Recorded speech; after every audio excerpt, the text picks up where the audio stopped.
नमस्कार दोस्तों, आपका एक बार फिर स्वागत है मेरे YouTube चैनल फसाने अजायब में। आइए सुनते हैं धर्मवीर भारती द्वारा रचित उपन्यास गुनाहों का देवता का अगला भाग, मेरी यानी डॉक्टर वंदना की आवाज़ में। उसने करवट बदल कर कहा, सुधा, जिंदगी का एक पहलू खत्म हुआ, दर्द की एक मंजिल खत्म हो गई, थकान भी दूर हो गई, लेकिन अब आगे का रास्ता समझ में नहीं आता। क्या करूं? करना बहुत है चंदर। अपने अंदर की बुराई से लड़ लिए, अब बाहर की बुराई से लड़ो। मेरा तो सपना था चंदर कि तुम बहुत बड़े आदमी बनो। अपने बारे में तो मैंने जो कुछ सोचा था वह सब नसीब ने तोड़ दिया। अब तुम्ही को देखकर कुछ संतोष मिलता है। तुम जितने ऊंचे बनोगे उतना ही चैन मिलेगा, वरना मैं तो नरक में ही भुन रही हूँ। सुधा, सुधा, तुम्हारी इसी बात से मेरी सारी हिम्मत, सारा बल टूट जाता है। अगर तुम अपने परिवार में सुखी होती तो मेरा भी साहस बंधा रहता। तुम्हारा ये हाल, तुम्हारा ये स्वास्थ्य, ये असमय वैराग्य और पूजा, ये घुटन देखकर लगता है कि मैं क्या करूं, किसके लिए करूं। मैं भी क्या करूं चंदर। मैं यह जानती हूं कि अब ये मेरा बहुत ख्याल रखते हैं, लेकिन इस बात पर मुझे और भी दुख होता है। मैं इन्हें संतुलित नहीं कर पाती और उनकी खुलकर उपेक्षा भी नहीं कर पाती। ये अजब सा नरक है मेरा जीवन भी। लेकिन यह जरूर है चंदर कि तुम्हें ऊंचा देखकर मैं यह नरक भी भोग ले जाऊंगी। तुम दिल मत छोटा करो, एक ही जिंदगी की तो बात है, उसके बाद। लेकिन मैं तो पुनर्जन्म में विश्वास नहीं करता। तब तो और भी अच्छा है। इसी जन्म में जो सुख दे सकते हो दे लो, जितना ऊंचे उठ सकते हो उठ लो। तुम जो रास्ता बताओ वो मैं अपनाने के लिए तैयार हूँ। मैं सोचता हूँ अपने व्यक्तित्व से ऊपर उठूँ, लेकिन मेरे साथ एक शर्त है, तुम्हारा प्यार मेरे साथ रहे। वह तो कब से अलग हो रहा है चंदर। तुम्ही ने जब चाहा मुंह फेर लिया, लेकिन अब नहीं। काश कि तुम एक क्षण का भी अनुभव कर पाते कि तुमसे दूर वहाँ वासना के कीचड़ में फंसी हुई मैं कितनी व्याकुल, कितनी व्यथित हूँ, तो तुम ऐसा कभी नहीं करते। मेरे जीवन में जो कुछ अपूर्णता रह गई है चंदर, उसकी पूर्णता, उसकी सिद्धि तुम ही हो। तुम ही मेरे जन्म जन्मांतर की शांति की सौगंध हो। तुम अब इस तरह ना करना, बस ब्याह कर लो और दृढ़ता से ऊंचाई की ओर चलो। ब्याह के अलावा तुम्हारी सब बातें स्वीकार है, लेकिन फिर भी तुम अपना प्यार वापस नहीं लोगी, कभी भी, कभी नहीं। और हम कभी नाराज़ भी हो जाएं तो बुरा नहीं मानोगी? नहीं। और हम कभी फिसलें तो तुम तटस्थ होकर नहीं बैठोगी, बल्कि बिना डरे मुझे खींच कर लाओगी उस दलदल से। ये कठिन है चंदर, आखिर मेरे भी बंधन हैं। लेकिन खैर, अच्छा ये बताओ, तुम दिल्ली कब आओगे? अब दिल्ली तो दशहरे में ही आऊँगा, गर्मियों में यहीं रहूँगा, लेकिन हो सका तो लौटने के बाद शाहजहाँपुर आऊँगा। सुधा चुपचाप बैठी रही, चंदर भी चुपचाप लेटा रहा।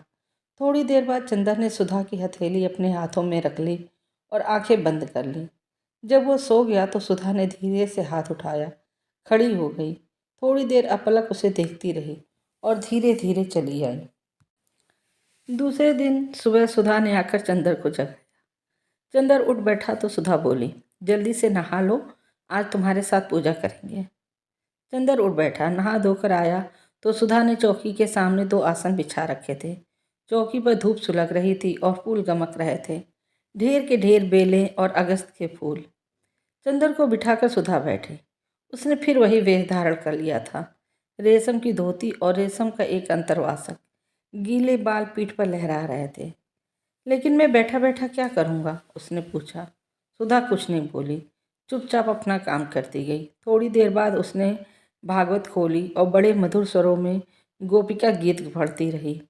चंदर संस्कृत नहीं समझता था, पूजा में विश्वास नहीं करता था, लेकिन वह क्षण जाने कैसे लग रहा था।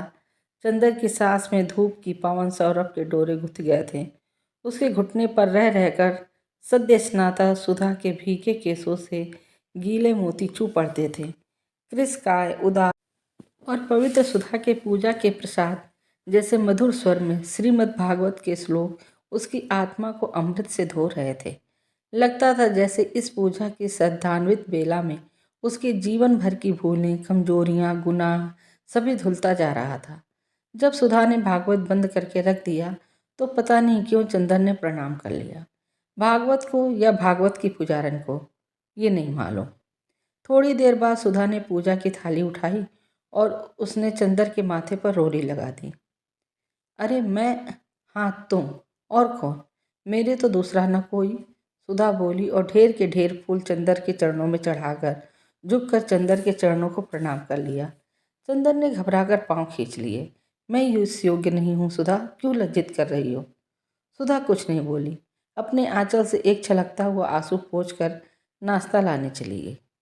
जब वो यूनिवर्सिटी से लौटा तो देखा सुधा मशीन रखे कुछ सिल रही है। चंदर ने कपड़े बदलकर पूछा, कहो क्या सिल रही हो? रुमाल और बनियान। कैसे काम चलता था तुम्हारा? न संदूक में एक भी रुमाल है, न एक भी बनियान। लापरवाही की भी हद है। तभी कहती हूँ ब्याह कर लो। हाँ, किसी दर्जी की लड़की से ब्याह करवा दो मेरा। चंदर खाट पर बैठ गया और सुधा मशीन पर बैठी बैठी सिलती रही। थोड़ी देर बाद सहसा उसने मशीन रोक दी और एकदम से घबरा कर उठी। क्या हुआ सुधा? बहुत दर्द हो रहा है। वह उठी और खाट पर बेहोश सी पड़ गई। चंदर दौड़कर पंखा उठा लाया और झलने लगा। डॉक्टर बुला लाऊं? नहीं, अभी ठीक हो जाऊंगी। उबकाई आ रही है। सुधा उठी। जाओ मत, मैं पीकदान उठा लाता हूँ। चंदर ने पीकदान उठाकर रख दिया और सुधा की पीठ सहलाने लगा। फिर सुधा हाफती सी लेट गई। चंदर दौड़कर इलायची और पानी ले आया। सुधा ने इलायची खाई और फिर पड़ रही। उसके माथे पर पसीना छलक आया था। अब कैसी तबीयत है सुधा? बहुत दर्द है अंग अंग में। मशीन चलाना नुकसान कर गया। सुधा ने बहुत छीड़ स्वरों में कहा। जाऊं किसी डॉक्टर को बुला लाऊं? बेकार है चंदर, मैं तो लखनऊ में दिखा आई। इस रोग का क्या इलाज है? ये तो जिंदगी भर का अभिशाप है। क्या बीमारी बताई है तुमको? कुछ नहीं। बताओ ना। क्या बताऊं चंदर?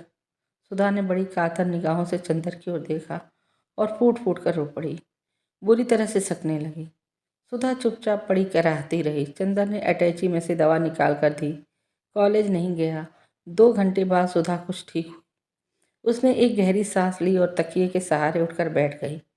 चंदर ने और कई तकिए पीछे रख दिए। 2 ही घंटे में सुधा का चेहरा पीला पड़ गया था। चंदर चुपचाप उदास बैठा रहा। उस दिन सुधा ने खाना नहीं खाया, सिर्फ फल लिए। दोपहर को 2 बजे भयंकर लू में कैलाश वापस आया और आते ही चंदर से पूछा, सुधा की तबीयत तो ठीक है? ये जान करके सुबह खराब हो गई थी, वो कपड़े उतारने के पहले सुधा के कमरे में गया और अपने हाथ से दवा देकर फिर कपड़े बदल कर सुधा के कमरे में जाकर सो गया। बहुत थका मालूम पड़ता था। चंदर आकर अपने कमरे में कापियाँ जांचता रहा। शाम को कामनी, प्रभा तथा कई लड़कियां जिन्हें गेसू ने खबर दे दी थी आईं और सुधा और कैलाश को घेरे रहीं। चंदर उनकी खातिर तवज्जो में लगा रहा। रात को कैलाश ने उसे अपनी छत पर बुला लिया और चंदर के भविष्य के कार्यक्रम के बारे में बात करता रहा। जब कैलाश को नींद आने लगी तब वह उठकर लॉन पर लौट आया और लेट गया। बहुत देर तक उसे नींद नहीं आई। वह सुधा की तकलीफ़ों के बारे में सोचता रहा। उधर सुधा बहुत देर तक करवटें बदलती रही। ये 2 दिन सपनों की तरह बीत गए और कल वो फिर चली जाएगी चंदर से दूर, न जाने कब तक के लिए। सुबह से ही सुधा जैसे पूछ गई थी। कल तक जो उसमें उल्लास वापस आ गया था, वह जैसे ही कैलाश की छाह नहीं ग्रस लिया। चंदर के कॉलेज का आखिरी दिन था। चंदर कैलाश को ले गया और अपने मित्रों से, प्रोफेसरों से उसका परिचय करा लाया। एक प्रोफेसर जिनकी आदत थी कि वे कांग्रेस सरकार से संबंधित हर व्यक्ति को दावत जरूर देते थे, उन्होंने कैलाश को भी दावत दी क्योंकि वह सांस्कृतिक मिशन में जा रहा था। वापस जाने के लिए रात की गाड़ी तय रही।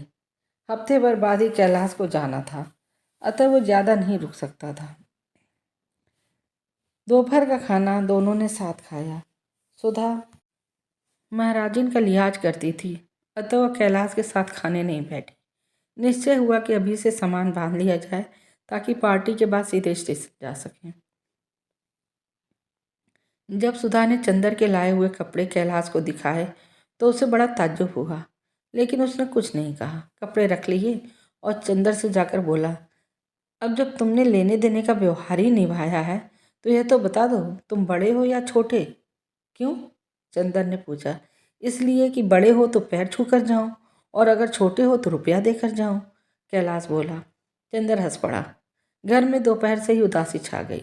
न चंदर दोपहर को सोया, न कैलाश और न सुधा। शाम की पार्टी में सब लोग गए। वहाँ से लौट कर आए तो सुधा को लगा कि उसका मन अभी डूब जाएगा। उसे शादी में भी जाना इतना नहीं अखरा था जितना आज अखर रहा था। मोटर पर सामान रखा जा रहा था तो वह खंभे से टिककर खड़ी रो रही थी। महाराजी एक टोकरी में खाने का सामान बांध रही थी। कैलाश ने देखा तो बोला, रो क्यों रही हो? छोड़ जाए तुमको यहीं पर? चंदर संभालेगा। सुधा ने आंसू पोंछ कर आंखों से डांटा।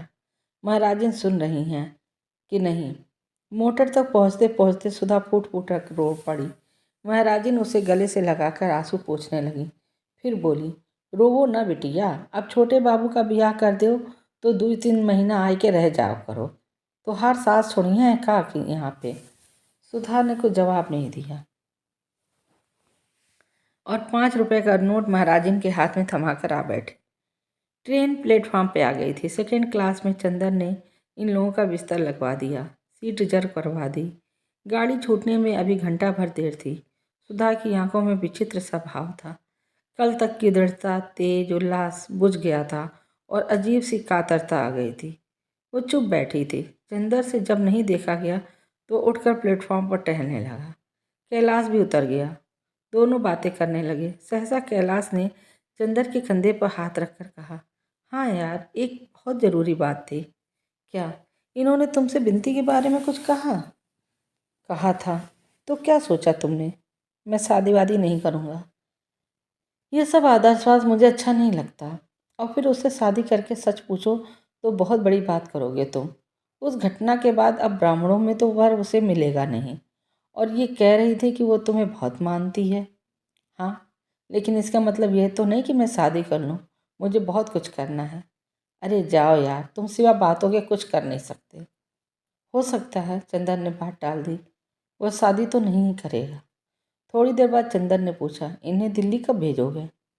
अभी तो जिस दिन मैं जाऊंगा उस दिन ये दिल्ली मेरे साथ जाएंगी, लेकिन दूसरे दिन शाहजहाँपुर लौट जाएंगी। क्यों? अभी माँ बहुत बिगड़ी हुई हैं, वो इन्हें आने थोड़ी देती थी। वो तो लखनऊ के बहाने में इनको लेके आया। तुम शंकर भैया से कभी जिक्र मत कर देना। अब दिल्ली तो इसलिए चली आई कि मैं 2-3 दिन बाद महीने में लौटता हूँ। फिर शायद सितंबर अक्टूबर में ये 3-4 महीने के लिए दिल्ली जाएंगी। You know she is carrying. हाँ अच्छा, हाँ यही तो बात है, पहला मौका है। दोनों लौटकर कंपार्टमेंट में बैठ गए। सुधा बोली, तो सितंबर में आओगे ना चंदर? हाँ हाँ, ज़रूर से। फिर वक्त कोई बहाना ना बना देना। अरे ज़रूर आऊँगा। कैलाश उतरकर कुछ लेने गया तो सुधा ने अपनी आंखों से आंसू पोंछ कर छुप कर चंदर के पाँव छू लिए और रोकर बोली, चंदर अब बहुत टूट चुकी हूँ, अब हाथ ना खींच लेना। उसका गला रुक गया था। चंदर ने सुधा के हाथों को अपने हाथ में लिया और कुछ नहीं बोला। सुधा थोड़ी देर चुप रही, फिर बोली, चंदर चुप क्यों हो? अब तो नफरत नहीं करोगे? मैं बहुत अभागी हूँ देवता। तुमने क्या नहीं बनाया मुझे, और अब मैं क्या हो गई? देखो, अब चिट्ठी लिखते रहना, नहीं तो सहारा टूट जाता है। और फिर रो पड़ी। कैलाश कुछ किताबें और पत्रिकाएं खरीद कर वापस आ गया। दोनों बैठकर बातें करते रहे। यह निश्चय हुआ कि जब कैलाश लौटेगा तो बजाय मुंबई से सीधा दिल्ली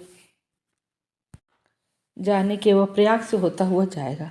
गाड़ी चली तो चंदन ने कैलाश को बहुत प्यार से गले लगा लिया।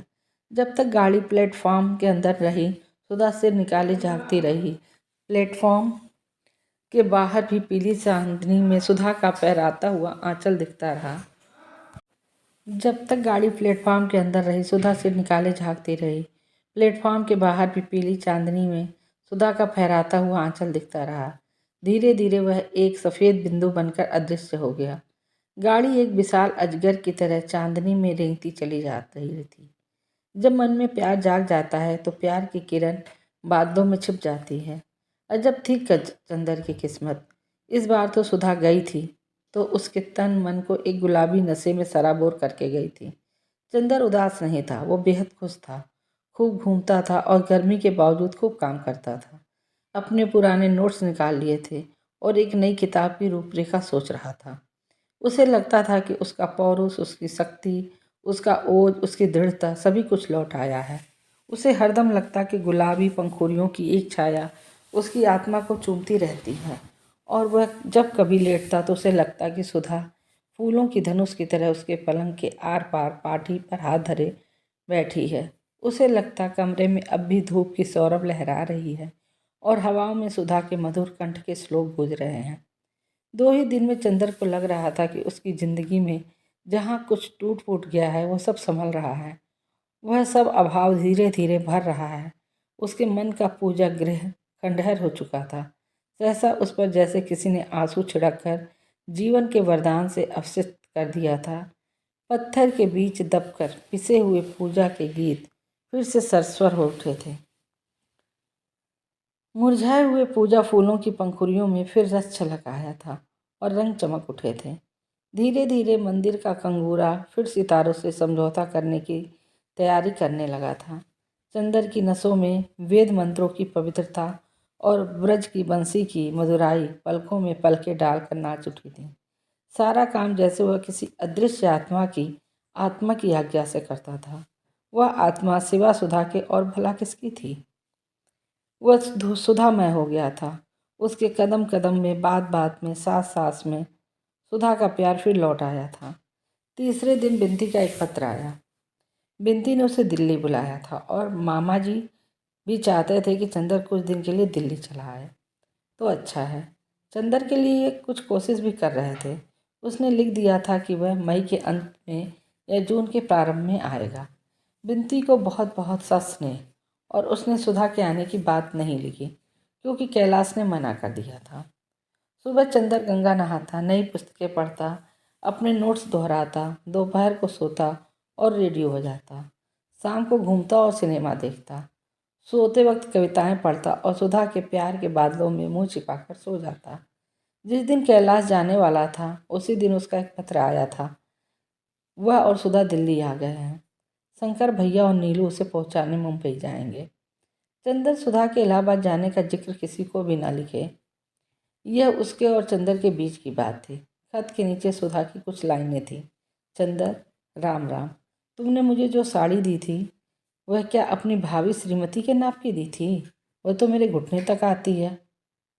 बूढ़ी होकर घिस जाऊंगी तो उसे पहना करूंगी। अच्छा स्नेह। और जो तुमसे कह आई हूँ उन बातों का ध्यान रखना। मेरी तंदुरुस्ती ठीक है। इधर मैंने गांधी जी की आत्मकथा पढ़ना शुरू किया है।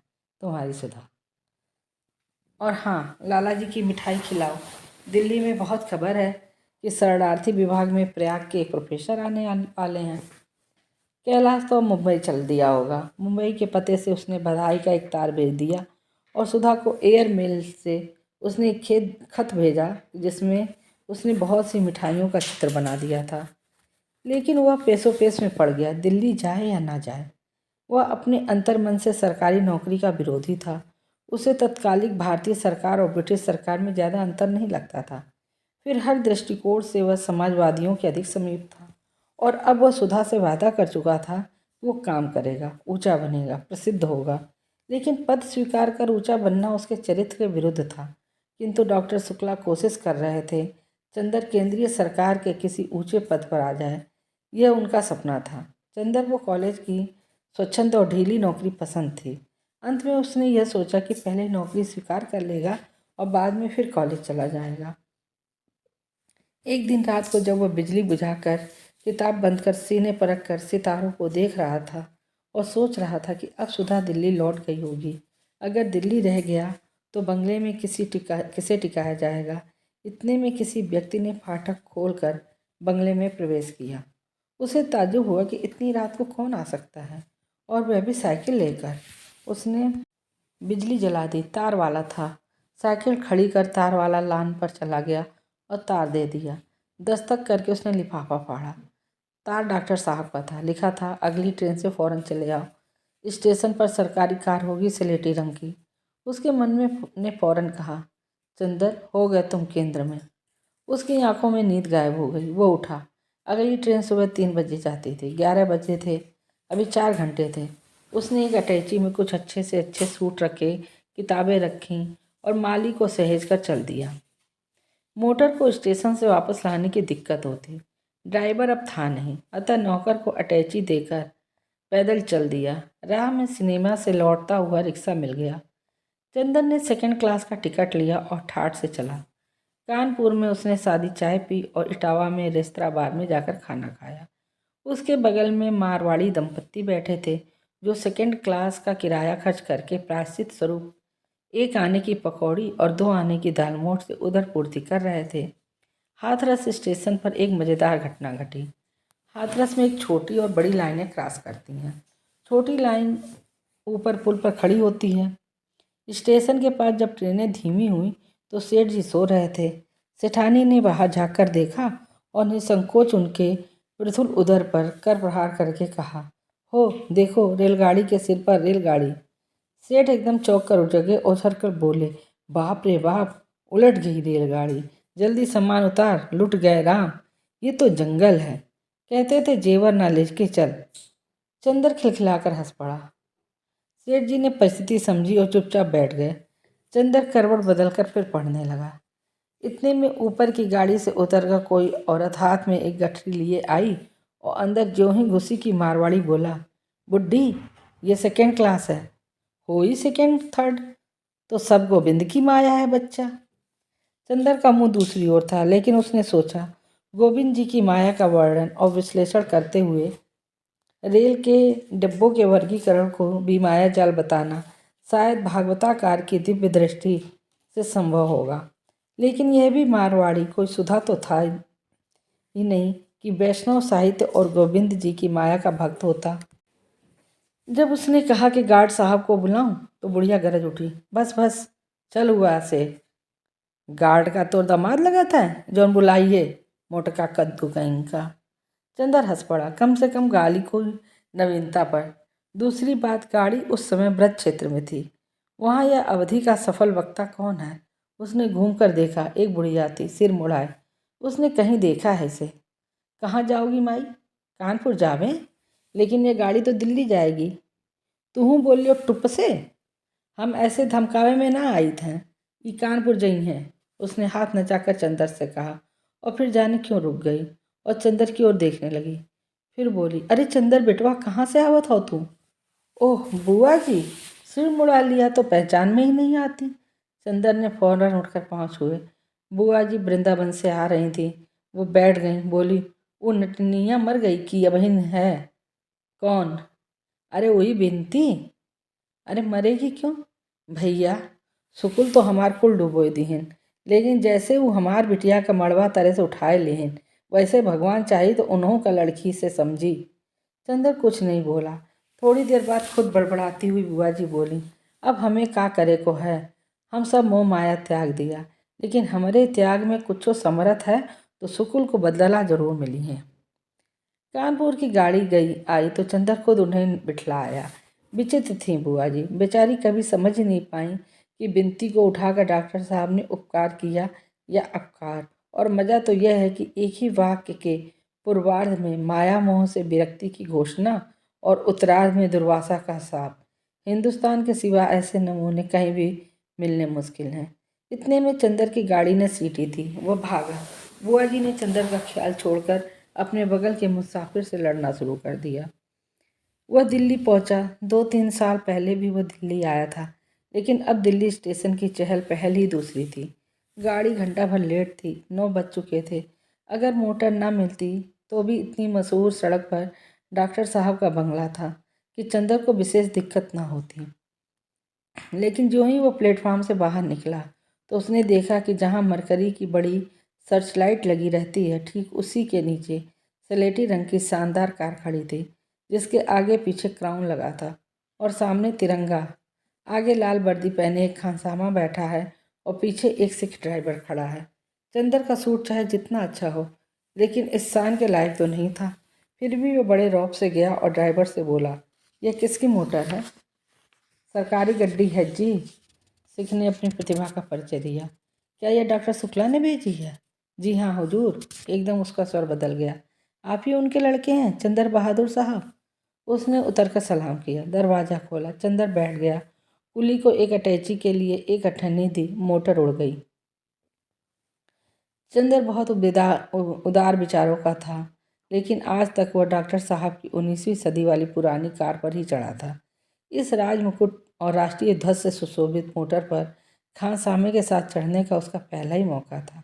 उसे लगा जैसे इस समय तिरंगे का गौरव और महान ब्रिटिश साम्राज्य के इस क्राउन का शासनादम उसके मन को उड़ा लिए जा रहा है।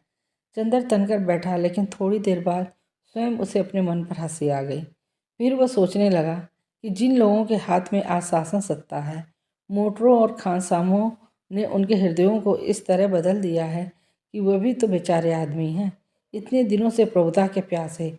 बेकार हम लोग उन्हें गाली देते हैं। फिर चंदर उन लोगों का ख्याल करके हंस पड़ा। दिल्ली में इलाहाबाद की अपेक्षा कम गर्मी थी। कार एक बंगले के अंदर मुड़ी और पोर्टिको में रुक गई। बंगला नए सादे अमेरिकन ढंग का बना हुआ था। खान सामे ने उतर कर दरवाज़ा खोला। चंदर उतर पड़ा। ड्राइवर ने हॉर्न दिया। दरवाज़ा खुला और बिनती निकली। उसका मुंह सूखा हुआ था, बाल अस्त व्यस्त थे और आंखें जैसे रो रो कर सूज गई थीं। चंदर का दिल धक से हो गया। राह भर के सुनहरे सपने टूट गए। क्या बात है बिनती, अच्छी तो हो? चंदर ने पूछा। आओ चंदर, बिनती ने कहा और अंदर जाते ही दरवाज़ा बंद कर लिया और चंदर की बाह पकड़कर सिसक सिसक कर रो पड़ी।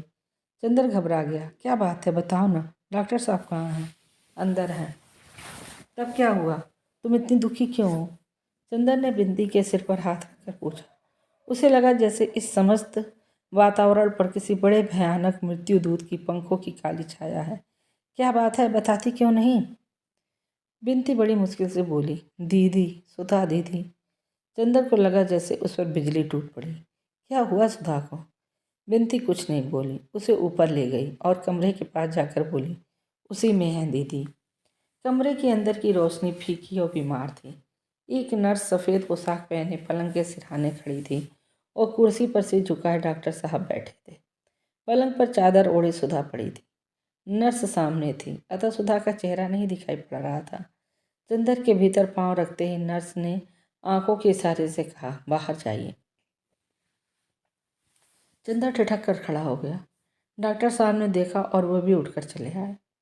क्या हुआ सुधा को? चंदर ने बहुत ही व्याकुल, बहुत ही कातर स्वर में पूछा। डॉक्टर साहब कुछ नहीं बोले। चुपचाप चंदर के कंधे पर हाथ रखे हुए अपने कमरे में आए और बहुत भारी स्वर में बोले, हमारी बिटिया गई चंदर। और आंसू छलक आए। क्या हुआ उसे? चंदर ने फिर उतने ही दुखी स्वर में पूछा। डॉक्टर साहब क्षण भर पथराई आंखों के चंदर को देखते रहे, फिर सिर झुकाकर बोले, अबॉर्शन। थोड़ी देर बाद सिर उठाकर व्याकुल की तरह चंदन का कंधा पकड़कर बोले, चंदर, किसी तरह बचा लो मेरी सुधा को। क्या करें, कुछ समझ में नहीं आता। अब बचेगी नहीं। परसों से होश नहीं आया। जाओ कपड़े बदलो, खाना खा लो, रात भर जागरण होगा। लेकिन चंदर उठा नहीं, कुर्सी पर सिर झुकाए बैठा रहा। सहसा नर्स आकर बोली, ब्लीडिंग फिर शुरू हो गई है और नाड़ी डूब रही है, डॉक्टर को बुलवाइए फौरन। और वो लौट गई। डॉक्टर साहब उठ खड़े हुए। उनकी आंखों में बड़ी निराशा थी। बड़ी उदासी से बोले, जा रहा हूँ चंदर, अभी आता हूँ। चंदर ने देखा कार बड़ी तेजी से जा रही है। बिनती आकर बोली, खाना खा लो चंदर। चंदर ने सुना नहीं। ये क्या हुआ बिनती? उसने घबराई आवाज़ में पूछा। कुछ समझ में नहीं आता। उस दिन सुबह जीजा जी गए, दोपहर में पापा ऑफिस गए थे, मैं सो रही थी। सहसा जीजी चीखी। मैं जागी तो देखा दीदी बेहोश पड़ी हैं। मैंने जल्दी से फ़ोन किया, पापा आए, डॉक्टर आए। उसके बाद से पापा और नर्स के अलावा किसी को नहीं जाने देते थे दीदी के पास, मुझे भी नहीं। और बिनती रो पड़ी। चंदर कुछ नहीं बोला, चुपचाप पत्थर की मूर्ति सा कुर्सी पर बैठा रहा। खिड़की से बाहर की ओर देख रहा था। थोड़ी देर में डॉक्टर साहब वापस आए। उनके साथ 3 डॉक्टर थे और एक नर्स। डॉक्टर ने करीब 10 मिनट देखा, फिर अलग कमरे में जाकर सलाह करने लगे। जब लौटे तो डॉक्टर साहब ने बहुत ही बेवल होकर कहा, क्या उम्मीद है? घबराइए मत। अब तो जब तक अंदरूनी सब साफ नहीं हो जाएगा तब तक तो खून आएगा ही। नब्ज के लिए और होश के लिए मैं इंजेक्शन दे देता हूँ अभी।